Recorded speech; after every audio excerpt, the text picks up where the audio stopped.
இன்றைய இறைவார்த்தை. இன்றைய தினத்துக்கு உரிய முதலாம் வாசகம் இறைவாக்கினர் எரேமியா நூலில் இருந்து. அந்நாள்களில் தலைவர்கள் அரசனை பார்த்து, இம்மனிதன் கண்டிப்பாய் சாக வேண்டும், ஏனெனில் இவன் இவ்வாறு பேசி இந்நகரில் எஞ்சியுள்ள போர் வீரர்களையும் மக்கள் அனைவரையும் மனம் தளர செய்து வருகிறான். இந்த ஆள் இம்மக்களின் அழிவை தேடுகிறானே அன்றி நலனை தேடுவதில்லை என்றார்கள். அதற்கு அரசன் செதேக்கியா, நன்று, அவனை உங்களிடமே கையளிக்கிறேன், ஏனெனில் உங்களை பகைத்து கொண்டு அரசனால் எதுவும் செய்ய இயலாதே என்றான். எனவே அவர்கள் எரேமியாவை பிடித்து காவல் கூடத்தில் அரச மகன் மல்கியாவுக்கு சொந்தமான பால் கிணற்றுக்குள் கயிற்றில் கட்டி அவரை கீழே இறக்கிவிட்டார்கள். அக்கிணற்றில் தண்ணீர் இல்லை, சேறு மட்டுமே இருந்தது. எனவே எரேமியா சேற்றுக்குள் புதையத் தொடங்கினார். எபேது மெலேக்கு அரண்மனையில் நின்று வெளியே சென்று அரசனை நோக்கி, என் தலைவரே, என் அரசரே, இறைவாக்கினர் எரேமியாவை பால் கிணற்றில் தள்ளியதால் இம்மனிதர்கள் பாவம் செய்தார்கள். அவர் அங்கு பட்டினியால் மடிந்து போவார், ஏனெனில் நகரில் அப்பம் ஏதும் கிடையாது என்று கூறினார். அதை கேட்ட அரசன் எத்தியோப்பியரான எபேது மெலேக்கை நோக்கி, உன்னோடு 3 பேரை இங்கிருந்து கூட்டி செல்.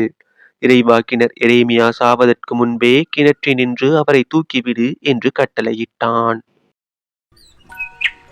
இது ஆண்டவர் வழங்கும் அருள் வாக்கு. இறைவா, உமக்கு நன்றி. இன்றைய தினத்துக்கு உரிய 2ஆம் வாசகம் எபிரேயருக்கு எழுதப்பட்ட திருமுகத்தில் இருந்து. சகோதர சகோதரிகளே, திரண்டு வரும் மேகம் போல் இத்தனை சாட்சிகள் நம்மை சூழ்ந்து நிற்க, எந்த சுமையையும் நம்மை பற்றி கொண்டிருக்கும் எந்த பாவத்தையும் உதறி தள்ளிவிட்டு நமக்கு குறிப்பிட்டுள்ள பந்தயத்தில் மன உறுதியோடு ஓடுவோமாக. நம்பிக்கையை தொடங்கி வழிநடத்துபவரும் அதை நிறைவு செய்பவருமான இயேசுவின் மீது கண்களை பதிய வைப்போம். அவர் தாம் அடைய இருந்த மகிழ்ச்சியின் பொருட்டு இழிவையும் பொருட்படுத்தாமல் சிலுவையை ஏற்றுக்கொண்டார்.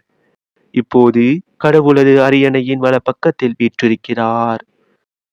பாவிகளால் தமக்கு உண்டான எந்த எதிர்ப்பையும் மன உறுதியோடு தாங்கிக் கொண்ட அவரை எண்ணி பாருங்கள். அப்போது நீங்கள் மனம் சோர்ந்து தளர்ந்து போக மாட்டீர்கள். பாவத்திற்கு எதிரான போராட்டத்தில் இரத்தம் சிந்தும் அளவுக்கு நீங்கள் இன்னும் எதிர்த்து நிற்கவில்லை. இது ஆண்டவர் வழங்கும் அருள் வாக்கு. இறைவா, உமக்கு நன்றி.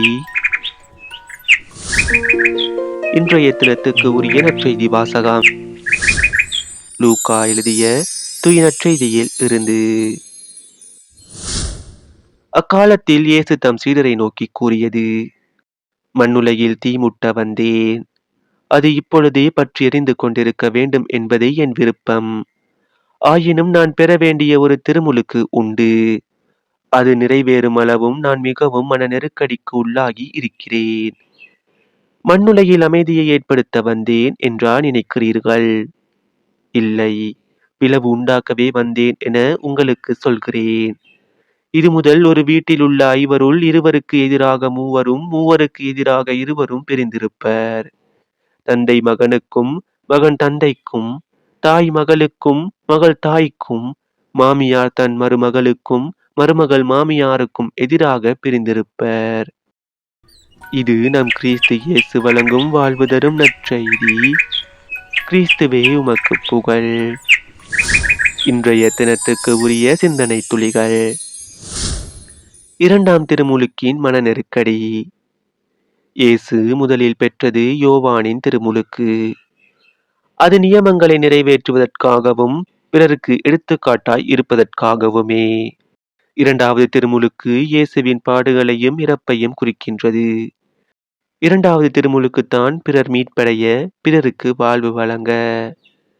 நமது வாழ்விலும் 2 திருமுழுக்குகள் இருக்கின்றன.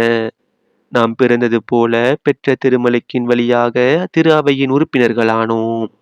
ஆனால் தூய ஆவியாரின் வல்லமை எனும் 2வது திருமுழுக்கு நாம் பெற வேண்டும். அந்த வல்லமையால் தான் நாம் இயேசுவுக்கு சான்று பகர முடியும். ஒருவேளை துன்பங்களை, தோல்விகளை சந்திப்பதும் அந்த சான்று பகர்வதில் அடங்கலாம். இந்த திருமுழுக்கு நமக்கு மன நெருக்கடி தரலாம். ஆனால் இயேசுவைப் போல நாமும் உறுதியாய் நின்று சான்று பகர வேண்டும்.